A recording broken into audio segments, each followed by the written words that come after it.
So guys, for the first method, you're going to head over to search and type in troubleshoot settings. Click on it. And then once you're on this, you're going to click on other troubleshooters. Now you're going to find Windows Update. Click on run. And now this will come up. You're going to click on next. You now want to run the Windows Update Troubleshooter. Wait for this to load. And then once that's been done, if it detects anything, it will try to fix it for you. See if that works. If that's still not working, then for the second method, you're going to head over to search and type in CMD. Now you're going to run it as administrator. And then click on yes. And then once you're on this, you're going to type in sfc /scan now and then click on enter.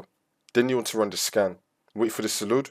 I'm going to skip the video to when the scan will be fully completed. And then once you complete that scan, you now want to type in dism /online /cleanup -image /restore health. Click on enter again. You now want to run this scan as well. Wait for this to load. And then once that's been done, you just want to restart your computer. And then the problem should be fixed.